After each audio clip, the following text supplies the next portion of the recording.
But anyway, we do have several of us here and discussing our book by Paula Fredrickson. And as you know, the book is set up in chapters in such a way that she can look at various theological issues that were affecting and determining the course of the church in the first 5 centuries, which is a nice little section to take because it's really where a lot of theological uh, wrangling is going on in the early church.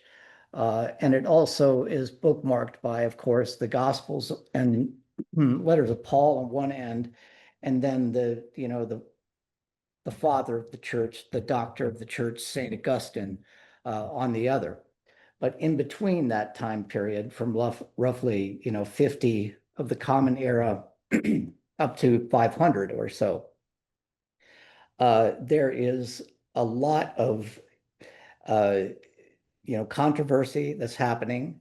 And this is all affected by a number of things. A, the Greco-Roman philosophical background of, in which Christianity is developing. B, the infrastructure of the Roman Empire, which was something that the church had to, work around as well. C, the influence of certain pagan, what we might call pagan, not just Roman pagan, but other pagan cults like Manichaeism and the Persian Zoroastrianism. That's all being influenced. And then D, you've got the socioeconomic uh, uh, status and character of the members of the early church. And now that socioeconomic character actually ascends the economic ladder over time. But early on, you have people in the church who are, for the most part, not educated and just trying to squeak by a daily existence. So there are all these all these factors that are impinging upon the church. Um, but the one that I think, has been most influential, apart from, let's say, the political structure of the Roman Empire, has been the influence of the Greek philosophical tradition, and specifically Plato. And the assumption of Plato is not quite like Manichaeism, but there is something known as dualism. And Plato's very famous analogy is that the human being is like a charioteer, with the one horse being the mind and the other horse being the body, and the two are in conflict with each other. And so the charioteer has to, which is the soul, has to keep these two things in balance. But the one aspect of humanity which is greater, and I should say men, because for Plato, it's men who are the highest, most highly developed in his characterization. But the one thing that is most important is that the body is the lesser of the human characters. It is the thing that changes. It is we think of yourself at 5 years old versus where you are now. There are a lot of changes have taken place. You don't have the same teeth. You've gone through the same, your cells have regenerated about 7 or 8 different times completely. So change is always the concern. It can't be trusted. There's something suspicious. And the place that we see change is in the material world. So what you want to do is try to ascend to that place where change does not happen. And this is what Plato is able to do. Well, this gets accommodated by, or it gets adopted by, Christian theologians. And Platonic ideas come to be attributed to God. And God himself does not change. God has all these superlative aspects. He's omnipotent, omniscient, omnipresent, all of the highest qualities that human beings can only hope to aspire to. Well, by the second and third century, when people in the church are starting to try to determine what are the ideals that they should aspire to in terms of their clergy, especially, the question of marriage. Marriage is that place where, the finitude of the body is shared with another, right? And so it's a place where there's a lot of anxiety that goes around this. So questions about the flesh, also coupled with questions about Jesus, who became flesh. Uh, if Jesus became flesh, then there's something about the flesh that's good, if Jesus became incarnate. But we also know that the flesh is a limiting factor in our spiritual lives. So trying to figure out the role that the body plays, whether in terms of the incarnation, whether in terms of, human existence, in terms of marriage. And in the second and third centuries, there were a number of people who probably influenced a lot by a Platonic-like uh, orientation towards the world, known as Manichaeism, who came to really distrust the body. The body is the place where our temptations are directed, where the demons direct their temptations. And these people, known as, desert fathers by us, go off into the desert. And this is where we left off last time. They go off into the desert, leading a celibate life, but also an ascetic life, trying to aspire to all of those uh, human qualities that are deemed as good, being gentle, and all of the spiritual qualities that Paul extols. But in doing so, they must fight their own temptations, which are manifest in their minds as demons. The prime example of this is a guy by the name of Anthony, Saint Anthony the Great, as he's often called right now. And we don't know much about the historical Anthony, who lived from about 251 to 356. But we do know that he was suspicious of urban life where the church was, developing most strongly. Also suspicious of the temptations that come along with bodily existence. And so he wants to go into the desert and devote his life to contemplation of Christ. But this is the battleground, of course, because nothing is more reviled by demons than the ascetic practices. So Anthony, we don't know much about the historical Anthony, but what we do know about him comes from a later church father by the name of Athanasius, who wrote the life of Anthony. And this, just a little aside on Athanasius, this was really, whether Athanasius realized he was doing it or not, was pretty ingenious on Athanasius's part, because Athanasius was a bishop. He was also one who is foundational for establishing Orthodox ideas about the Trinity, about the person of Christ. And so he's writing at a time when Orthodoxy is trying to perpetuate itself throughout the church. What Athanasius is able to do is to address a problem that's starting to develop with Anthony and others. A lot of people are seeing Anthony as, one of these, a type of martyr that they want to be associated with. And they're moving out into the desert. And there's another desert father by the name of Simeon or Simon the Stylite that is doing the very same thing. And people are starting to move away from the urban churches and set up these anchorite or these monastic communities around these desert fathers. And they are starting to challenge the the leadership of the so-called Orthodox Church, the urban churches where the bishops are. So that becomes quite a problem. You want to encourage the faithful to follow these ascetic practices and to, practice celibacy and loving kindness and all of these things that are so important in emulating Christ. But at the same time, you don't want them leaving your church and leaving you bereft of all of the benefits that come with a large church. So what Athanasius does is very, very shrewd. He writes a life of Saint Anthony, but in the mouth of Saint Anthony, he places orthodox ideas.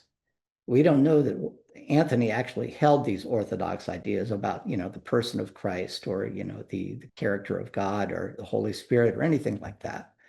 But what Athanasius does is he makes Anthony a kind of a marketing strategy for the church and for orthodoxy. Um, and it works.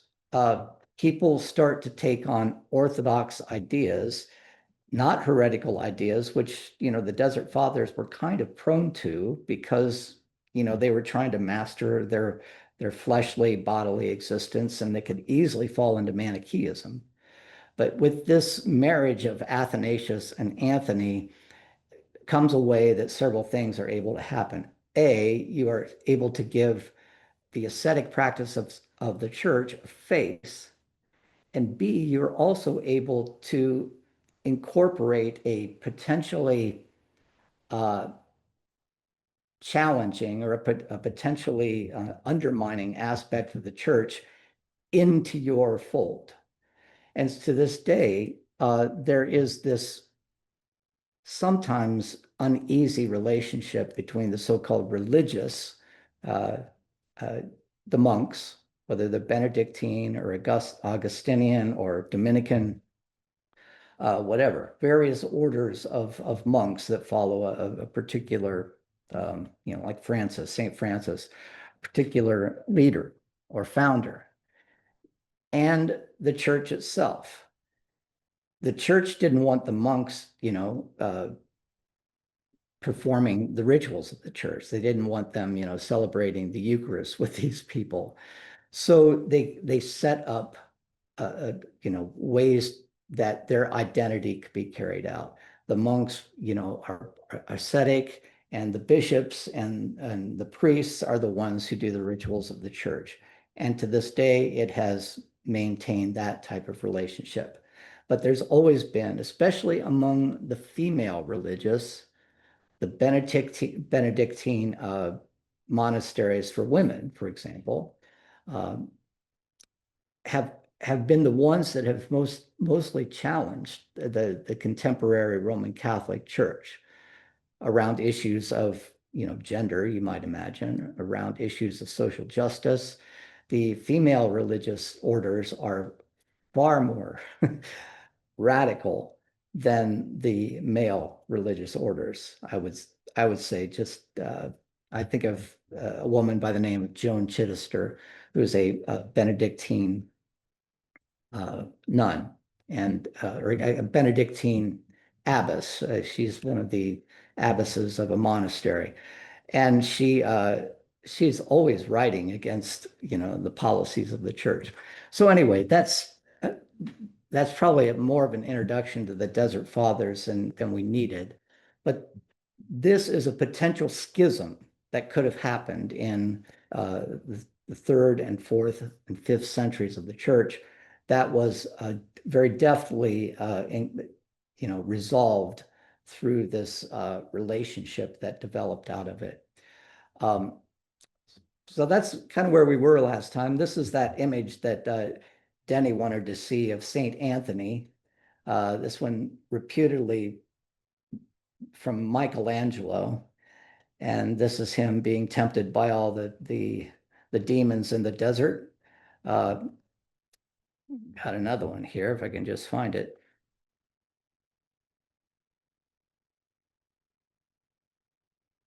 this is one that, and I remember Michelangelo was painting in the 15th century, and this other, all we know is that Master of Bonnet uh, also has his version of the Temptation of St. Anthony.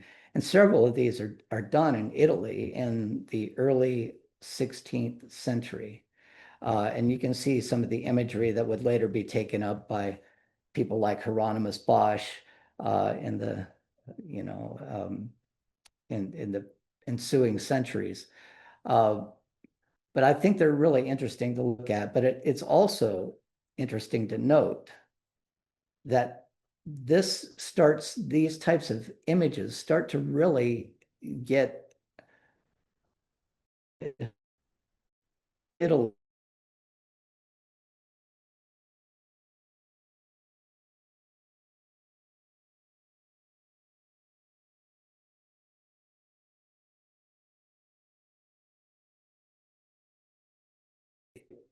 Um, so this says my internet connection is unstable. Is everybody hearing me okay? All right, so any thoughts on this, on St. Anthony?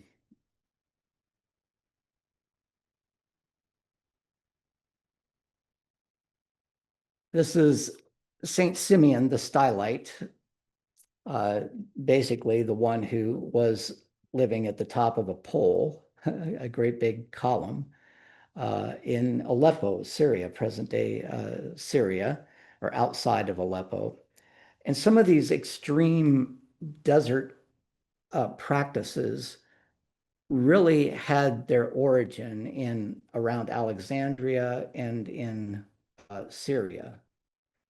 There were also people who were doing this in, what we would call Europe or Asia, um, who were, a little less extreme. And Frederickson makes, for example, St. Augustine.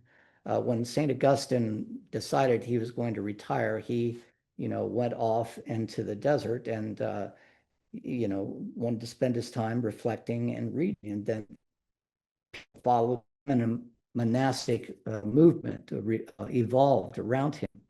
And Frederickson makes the really interesting point, one that I had not thought about, but it makes perfect sense.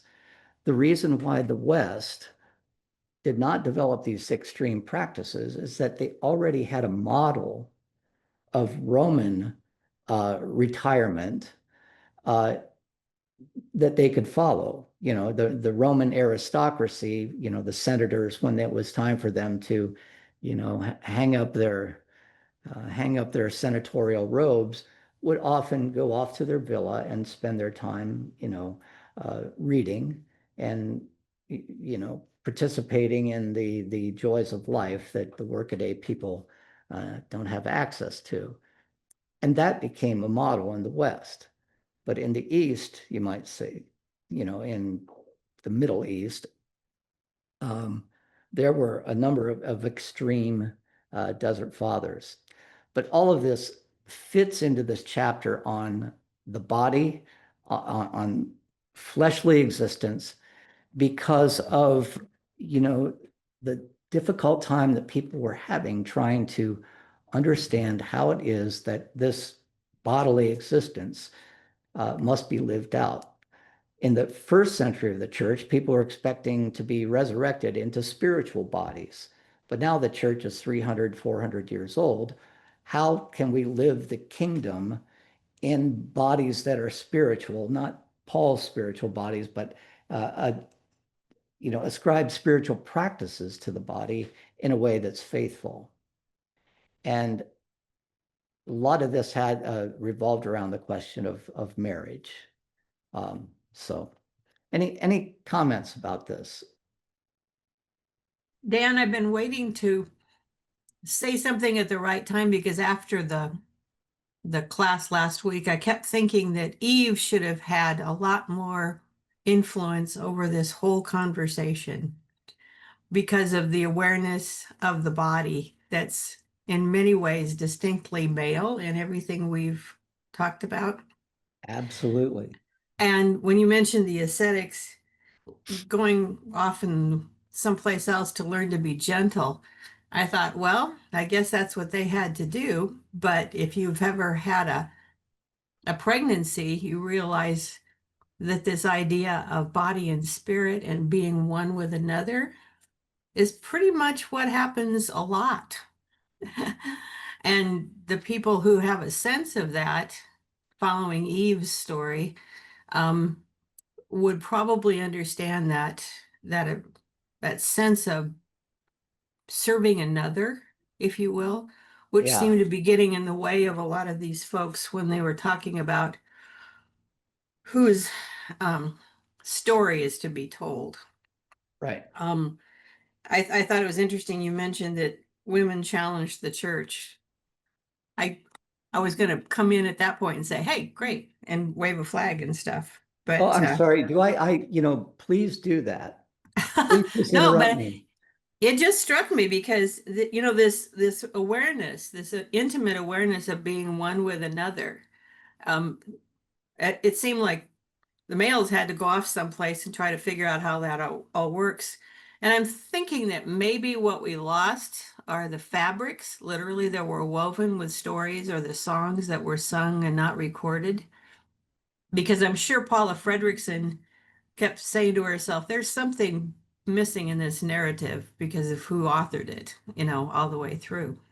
Yeah, But the way it was recorded by other folks just never got saved.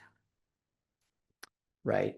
And would not get addressed until the 20th century, really. And this is where uh, the female monastics, the women religious, so to speak, really begin to challenge the church in terms of, I mean, in the Lincoln diocese, we cannot even have female acolytes. Now that's been around for since Vatican II, at least.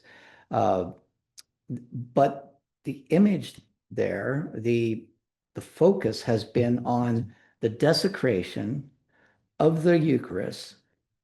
Should one of these female acolytes, or if we had female priests, what happens when the female priest is menstruating, right? The symbol in the Jewish tradition and many others of uncleanness. Could a female priest consecrate the holy body of Christ while in this, while menstruating? And that has been answered with a resounding no. And really, at the core of things, this idea of women being clerics really comes down to this bodily function that is perfectly natural, part of our created being, uh, not sullying the body of Christ uh, in the Eucharistic meal with menstruation. I think Eve would have disagreed with all of that. Of course.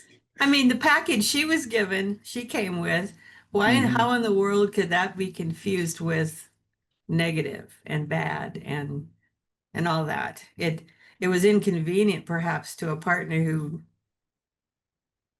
wanted to have sex, I guess, but Mhm. the very sense that um it was natural, the most natural thing, because if you're created by the maker, you pretty much figure that's the way the package comes.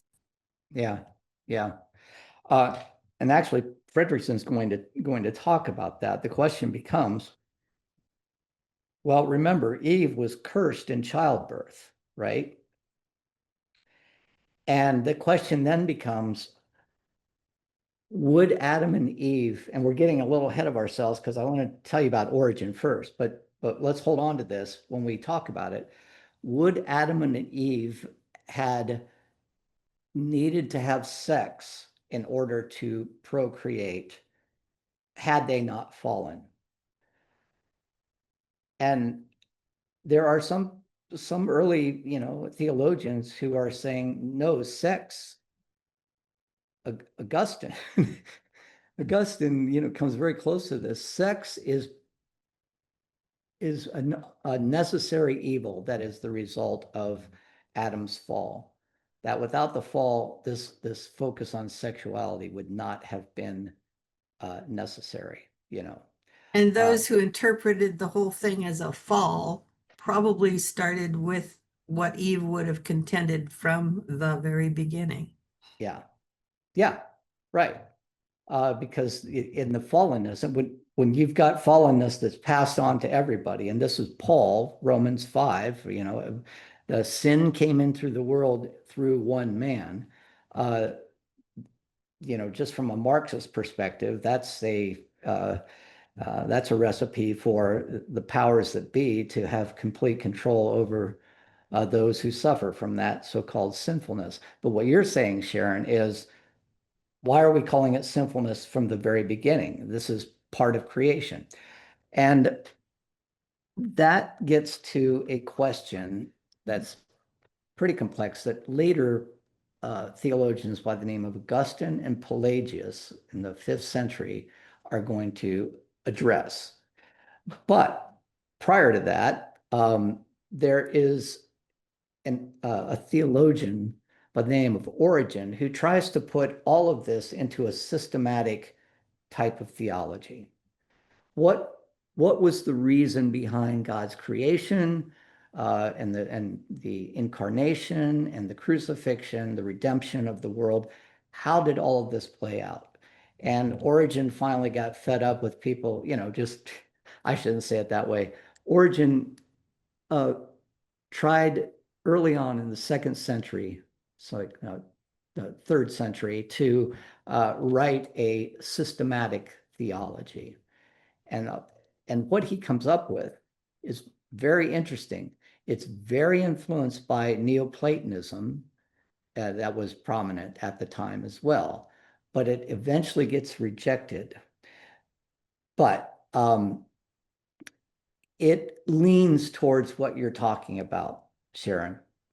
And I'll try to make that clear when we talk about it. So, any other comments about this, Sharon? I really appreciate you throwing that in because Well, I think Eve's great granddaughters might have stood in front of him and just said, the rationale for creation is creation. mhm, mhm. I mean, that's what God did.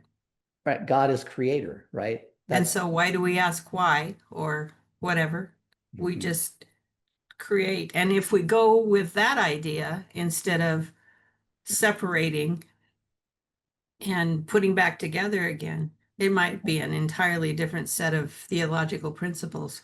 And maybe it was a thread, but it wasn't recorded in words. yeah. Well, I wanted to remind you of this list of ascetic practices, but many of them have to do with maintaining the body, and it's on page 157. And this is in reference to Anthony. Um, Without a doubt, Anthony taught, demons are afraid of ascetic practices, which he then itemized. Fasting, keeping vigils, prayers, gentleness, tranquility, poverty, moderation, humility, love of the poor, almsgiving, the absence of anger, and the devotion to Christ. Uh, all of these things that he hopes to uh, perfect in the desert, but the demons just will not let him do it. Simon Stylites, as he's often referred to, or Simeon the Stylite, the same thing. By the way, I wanted to mention that the feast day, Simeon the Stylite died on September 1st, 459 of the Common Era. And so, wasn't that long ago that, and you mean in terms of the calendar, we just were at September 1st 2 days ago. So kind of interesting. I'd learned that as I was doing a little research in Simeon. Um, all of this really has to, and this question really impinges upon the question of marriage, right? And remember, the ascetics were going off into the desert and they were not married. They were trying to master some of their sexual temptations as well. And the question becomes, is marriage something that is ordained by God, or is it just a stopgap measure to keep us, as Paul says, to keep us from burning in our loins, right? And there were factions in the early second century of the church, typically, namely Marcion, who absolutely forbade marriage. If you were going to be a follower of Christ, you like Christ himself and like Paul, you should not be married. Well, meanwhile, people in the church were also saying, well, let's look at some of our Old Testament precedents, right? I mean, all of the early fathers of the Jewish movement were married. You know, you had Adam and Eve. You had Abraham. Well, you also had Noah. You had Abraham and Isaac and Jacob, and later on you would have the King David, as well as others. Now, interestingly, there were prophets, and we don't know much about the prophets and whether they were married, but there was one prophet who was married as kind of as a means to demonstrate to Israel their waywardness from God. That was the only reason. Marriage was used as a way to accentuate a metaphor, and that was Hosea. Hosea was asked to marry a woman of whoredom, as the word goes, a prostitute. And this was supposed to be a metaphor for the way the people had, turned their backs on God. So Marcion, you might remember who Marcion is. He is one who believed that the entire Old Testament had to be thrown out, that it reflected a God who was not the true creator God, well, who was not the true high God, but was a God who created in a kind of fallen state and did not deserve our love and affection and all of the things that are important for Christians. And he was supported in this by a later group known as the Manichaeans, who just said, no, you master the body, therefore your clergy do not need to be married. But the other side of that is, well, look at all those, Old Testament people. And Marcion and the Manichaeans, but this is typically Marcion right here, had a response to this. And it's one that, doesn't isn't often made clear. James Dobson just recently died, and he was really the promoter, if not the creator, of the focus on the family and the notion that family values were biblical values. And anyone who's read the Bible knows that there's not much in the way of true post-industrial family values with the nuclear family, and the father at the head. There's very little of that in the Old Testament, right? In fact, the marriage that we see often gets undermined. And so Marcion's response to this is, why would you want to get married? That's taking a step down. So 161, the married patriarchs of the Old Testament, Marcion urged, should command only contempt. And this is a quote from Marcion. We are not the ones who wrote that Abraham, inflamed by his frantic craving for children, did not fully trust God's promise that Sarah, his wife, would conceive. But he rolled around with a mistress, Hagar. This is where the Muslim or the Arab race comes from.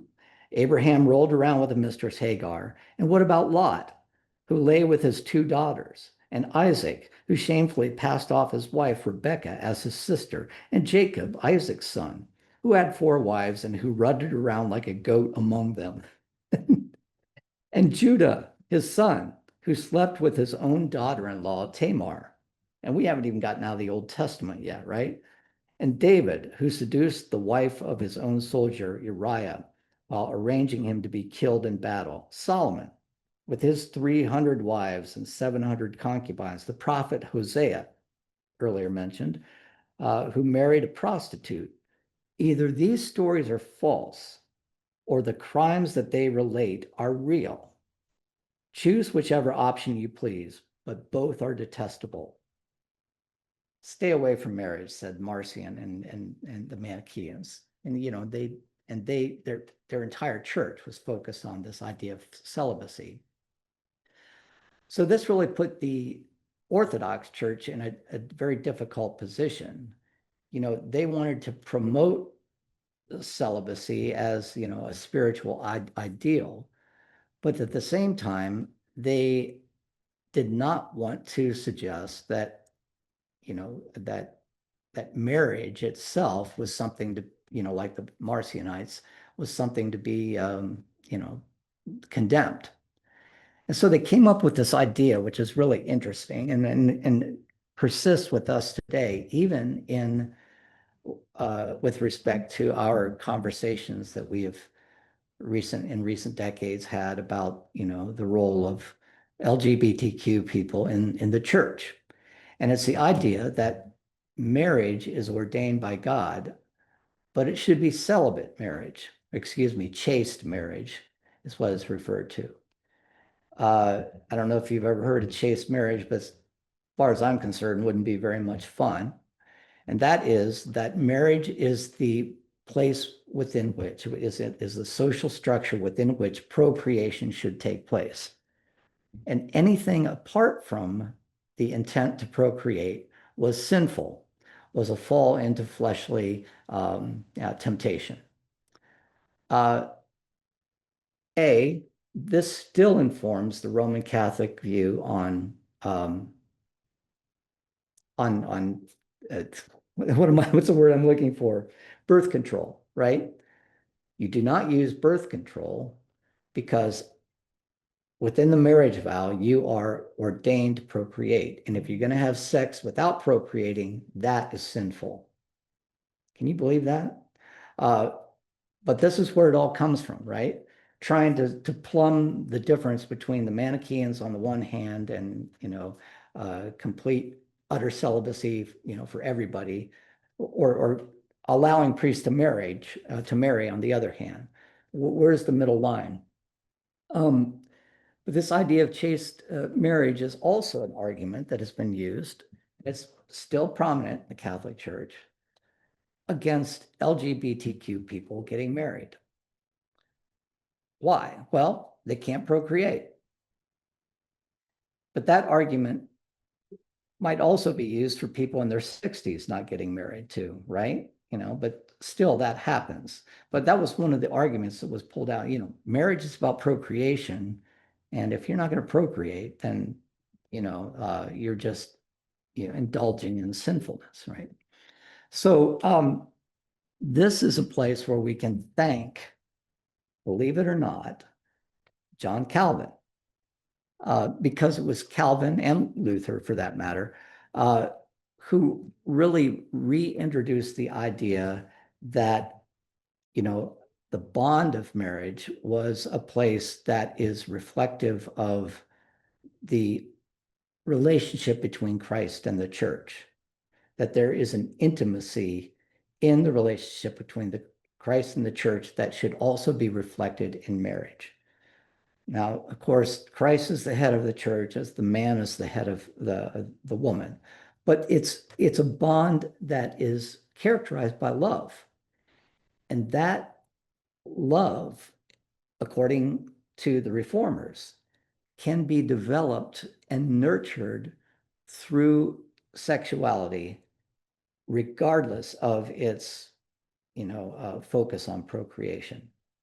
So it is the Reformed tradition. It is I should say, the tradition of the reformers that sexuality within marriage is not a bad thing, even if it doesn't mean it's, even if it's not for procreation. And B, priests do, or, ministers do not necessarily need to be celibate, because one of the things they can do is enjoy and appreciate the metaphorical importance of the bond between Christ and the church. So there we have it. Let me stop there and see what kind of questions you have about that.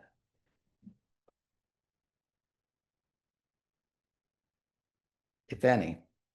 Dan, it seems like we're still trying to deal with that for a broad swath of current day Christians. Um, I'm just thinking back, when I was college age, and that was, pretty much the attitude, at least in Kansas. Yeah. Yeah, I also think about these questions as we think back on conversations around sex education in the schools, right? If you teach them about sexual abstinence, then that they'll know what to do. But if you teach them how to have sex, then they're going to go out and do it. Of course, that argument was never used when it came to drug abuse, right? You wanted the DARE program wanted to go into the schools and show you all the drugs that were out there. But even at Hastings College, there was in the board conversation, I think it was before I came in 2001, about condoms in the bathroom, right?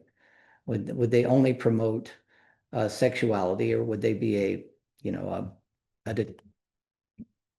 a means of ensuring that our students were practicing safe sex?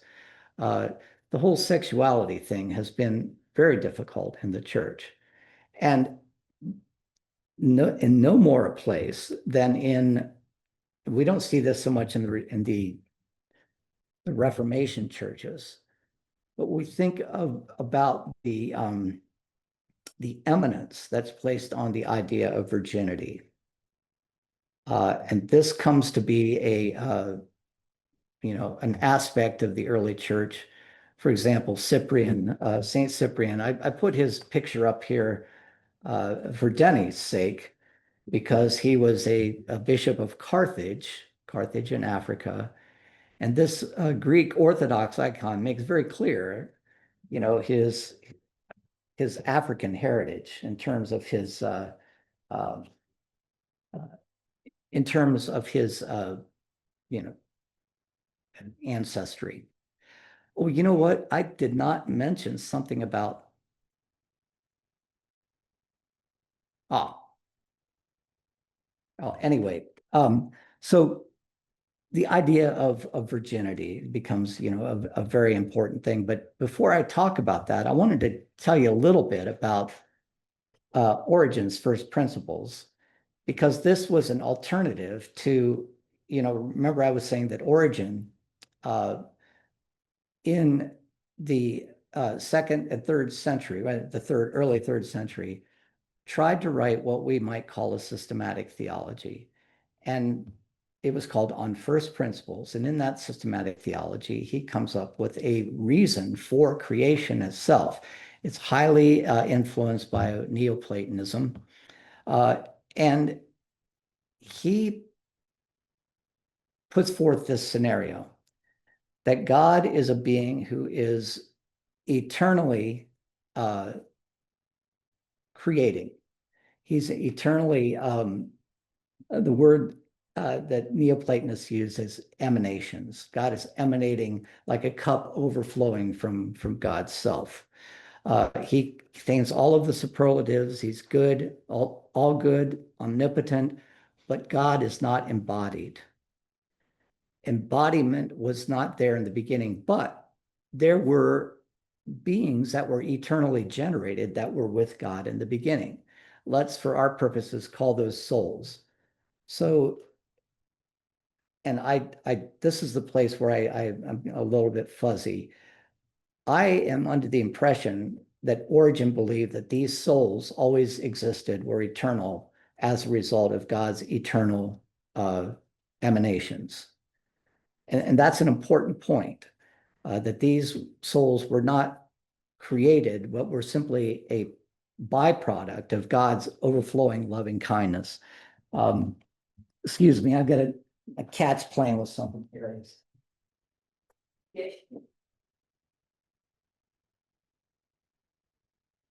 Annoying me. Sorry. These souls were created as a part of God's loving kindness. However, over time, these souls fell away from God. And Origen uses this play on words. The Suke, they cool, and I can't remember the Greek word for these souls cooling, but they become more and more distant from God until eventually they are so far removed from God that they can no longer see the light of God. And as a result, God calls the world of matter into being. And when matter comes into being, that's when time and space are created. God's eternal emanations do not happen in time or space. Now, why is it that time and space are created with matter? Well, first of all, time is the means by which we determine how things change from one point to another, right? The ice cube begins to melt into water. I can acknowledge that over a course of what I call time. It takes 10 minutes for that to happen. Space is the place where these changes are also perceived. So prior to this, there was no time, there was no space. But it was in time and space, according to Origen, that God created matter into which these souls would descend for the purpose of justice and God's providence. It was through matter and through these souls moving away from God that they would come to understand the importance of that from which they came. And so let me just read it because I probably am not explaining it as well. But this is really Neoplatonism, influenced by Neoplatonism, that God emanates, intellect, these eternal beings, and then soul descends into creation itself, and then it returns to God. This is what Origen is saying. The diversity of, so these fallen away souls, diversity of fallen souls explained by the physical structure of the universe. Some fell to a lesser degree and were embodied as stars or as planets. We're seeing influence of the the Babylonians here. Others became human. Others, lower still, became demons. A beneficent God placed each soul in precisely the right physical, pedagogical environment wherein it could learn from its mistakes and repent of its former error and turn once again in love to God. Once it does so, shedding its body and flesh, the soul will ascend in its spiritual body back out of the material cosmos to its true immaterial home with God. God is both just and merciful. He loves all his creation equally. In his infinite wisdom, his divine providence places each soul in exactly the material body it needs in order ultimately to choose the good. So things are created in their material bodies so that they have the best possible chance of choosing the good and thus ascending eventually through a spiritual body back to God. Eventually, taught Origen, the whole cosmos would be redeemed and even Satan will be saved. So the creation of matter is a gracious act on the part of God that is a means by which human beings can return to God. Well, the implications of this are numerous. And I would say that this later comes to be acknowledged as heretical. And why is that? Well, it's because it suggests that we as human beings contain a soul or have a soul or are a soul that has always existed. Because if you take this and try to spread it out over time, you are left with the idea that these souls must reincarnate, right? So they eventually find their way to God. That there was I actually, there are an infinite number of souls, but they all become incarnate or, along some, spectrum and will eventually return to God. But does that happen in one lifetime? The suggestion is no. Well, now you're suggesting that there is something that is co-eternal with God, and anything that is eternal and immortal must also be God. So it suggests, later theologians are saying that we contain a godlike soul. And that is going to influence mysticism in the later centuries as well. But later orthodoxy is going to say that a soul is created at the moment of conception. A soul is utterly unique and is created by God at the moment of conception. There is no pre-existing soul, as Origen says, which eliminates the idea of reincarnation. The other thing that is heretical about this is the notion that all souls will eventually return to God in a universalistic display of God's graciousness and mercy. God's justice is demonstrated by the fact that these souls descend into material bodies and thus have to struggle to return to their source. God's mercy is such that that option is always there, that they will all eventually return to God. Well, you can see how this is going to become heretical. But in the 3rd century, this was the way that Origen, influenced by Neoplatonism, explained creation itself. The important thing here is something that later theologians aren't going to acknowledge, is that Origen says that these souls ascend by virtue of their free will. By virtue of their free will, they ascend back to God.